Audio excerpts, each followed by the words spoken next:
When the News at 10 returns, investment expert proposes key strategy for recovery in Nigeria's capital market as negative investor sentiment extends into the fourth quarter. That's on Business News. Join us again.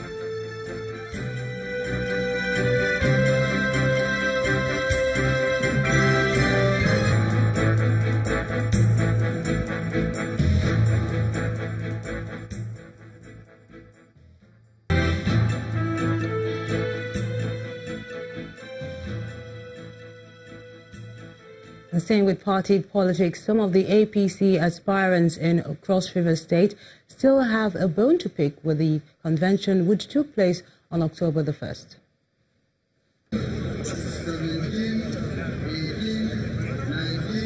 The past 2 weeks has been very stormy for the leadership of the ruling All Progressives Congress, APC, as states across the federation conduct their primaries.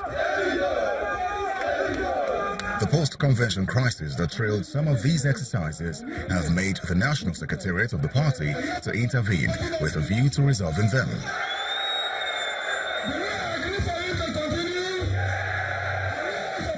For instance, between Tuesday, October 2nd and Friday, October 5th this year, the national chairman and other leaders of the party have met with some of the aggrieved members, assuring the public that these crises will be laid to rest. I took oath of office in which I committed myself, along with members of the NWC, to be fair and just to every member of the All Progressive Congress.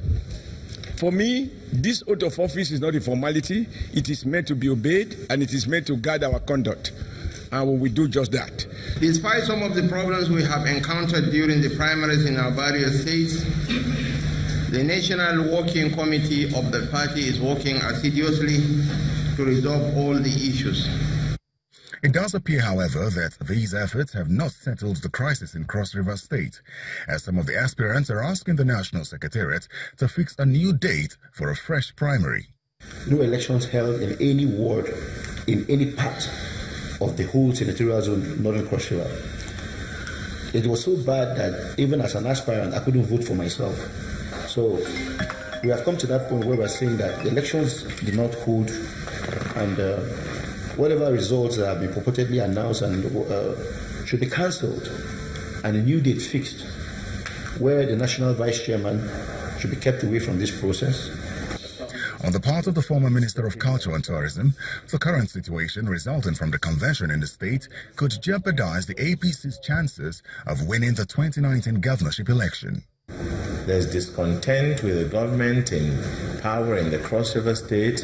There is an aggregation of all the political bigwigs in the state, predominantly in the APC. What therefore is left to be done is for the APC, through a transparent process, to now identify aspirants that can provide the challenge that is necessary on ground to win the state. But as we find it at this point in time, it appears as if there is a dark cloud hanging over that prospect. Politics, as they say, is a game of numbers, and that probably explains why every political party works hard to unite all its aggrieved members so that it can present a united front against its opposition during elections. From politics to security matters now, the federal government has tasked the newly commissioned military officers to support its efforts in the war against terrorism and other related crimes across the country. The Vice President, Professor Yemi Osinbajo, made the declaration while addressing graduates from the Nigerian Defense Academy in Kaduna State. While congratulating the cadets on their enlistments as military officers, Professor Osinbajo also asked them to exhibit a high sense of professionalism. The President, as you know, has been determined to ensure that we do not have a repeat of what has gone on in previous years. And this is the reason why he has taken a strong stand on ground corruption. The administration has been able, despite earning 60% less than previous administrations, been able to spend on capital, in particular, 1.7 trillion in the 2016 budget and 1.7 trillion in the 2017 budget, the highest in the history of the country. We're able to invest in infrastructure, especially railways and roads. We're able to invest in the Lagos-Kano Railway, which is already coming up to the Ibadan zone, to the Ibadan end of the rail. We're also able to invest in the second Niger Bridge. We're able to invest in the Mambila Hydro Project, abandoned 40 years ago.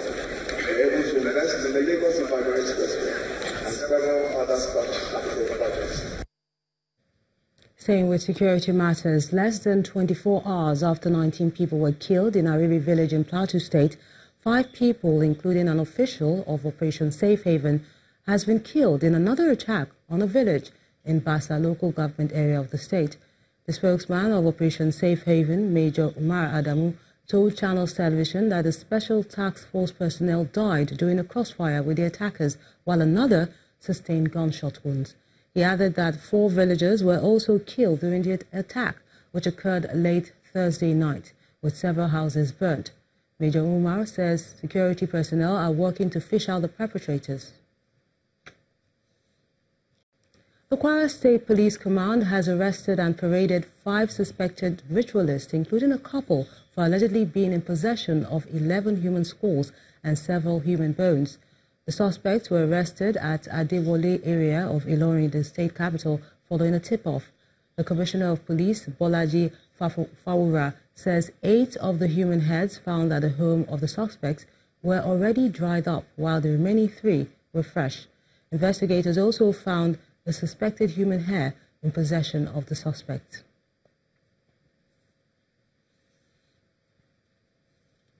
And in South Africa, outside our shores, 8 police officers have been arrested for the torture and murder of a Nigerian, Ibrahim Badmus. According to the police, they had found drugs on Mr. Badmus. The investigation reveals that this was a false story to cover up the torture and murder of the 25-year-old.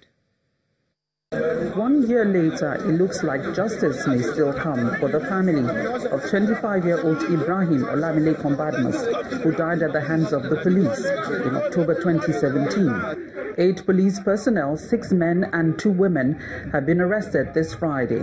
The spokesman for the South African Independent Police Investigative Directorate, IPID, Mr. Moses Dlamini, says they're being charged with his torture and murder. It's alleged that in October 2017, the police officers interrogated the deceased and suffocated him, resulting in his death. According to the police, they had found drugs on the deceased, but this was a false story to cover up the torture and murder. There was a huge outcry from the Nigerian community when the death was discovered. At the time, the police also alleged that they were attacked by drug dealers. IPID investigators investigated the matter amid a lot of hostility from some members of the SAPS. The postmortem was conducted by 2 pathologists, and it confirmed that the deceased was indeed tortured. The docket was referred to the Director of Public Prosecutions for a decision on prosecution, and the DPP decided that the 8 suspects be charged for murder and torture. The 6 policemen and 2 policewomen are expected in court on Monday, the 8th of October, 2018. From Vanderbilt Park near Johannesburg, Betty Dibia, Channels Television News. The African Center for Development and Human Rights Studies is worried about the rising cases of human rights abuse in Africa. The center's executive director, Mrs. Hannah Foster, explains that there is a need for a new culture that will challenge African leaders to live up to their responsibilities and commitment to ensure that human rights of people are respected. Human rights abuse is not getting better. It's taking place all over. And perpetrators are getting more subtle in the way they carry out their violations and in the way they try to cover up. Suffice it to say that there needs to be a new wave, a new culture of Pan-Africanism. Because in the other continents, citizens are telling you, for example, Donald Trump is telling you, Africa first, America first.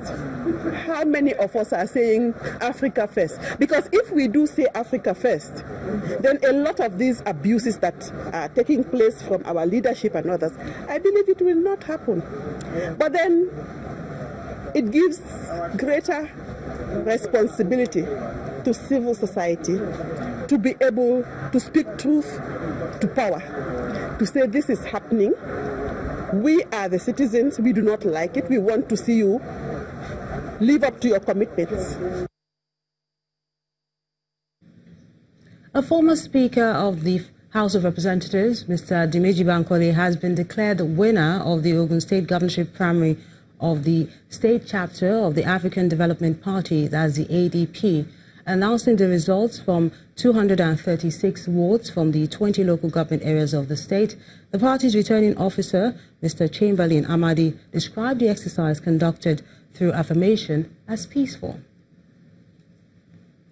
And now let's move over to business news, where an investment expert is telling people how to get the capital market back on track and has details.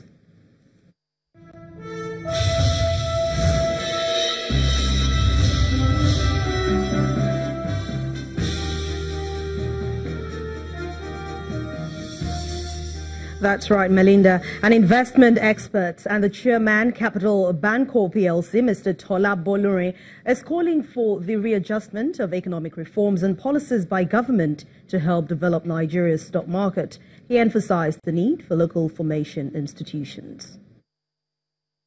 Because you have put down some equity, banks will be able to leverage, will allow you to leverage on the equity by giving you loan to support it. But what we are doing today is we are loading companies with loans, but nobody is providing the equity capital. The only people that are providing equity capital today are a few foreign private equity companies. Again, it is the wrong way to go.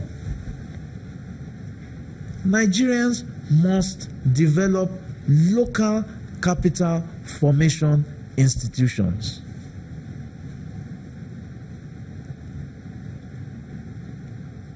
Otherwise, we will always be at the mercy of foreign investors.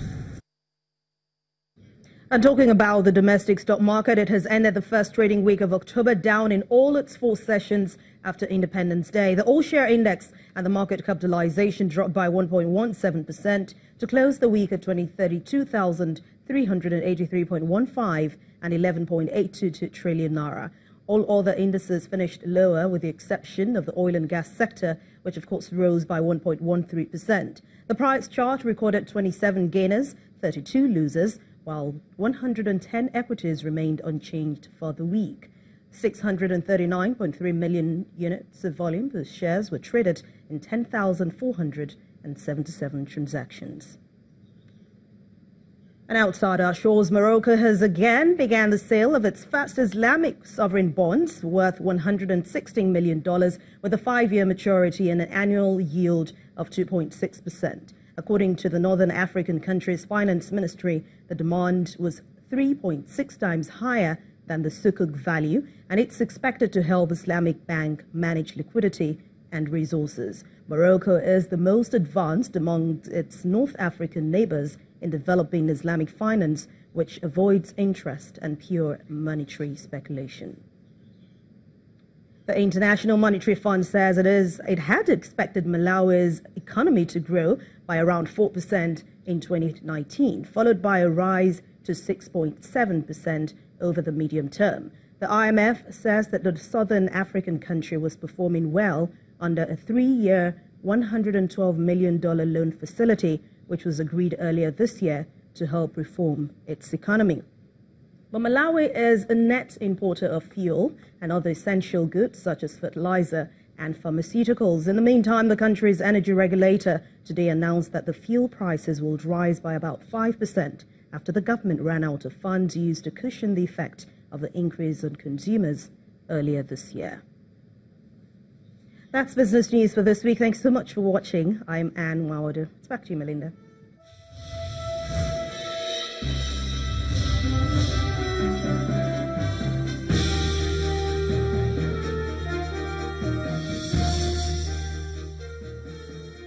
Many thanks, Anne. And still to come on the news at 10. Unseeded Georgian beats Britain's Kyle Edmund to set up a clash with top seed Juan Martin Del Potro in the finals. That's on Sports News. Join us again.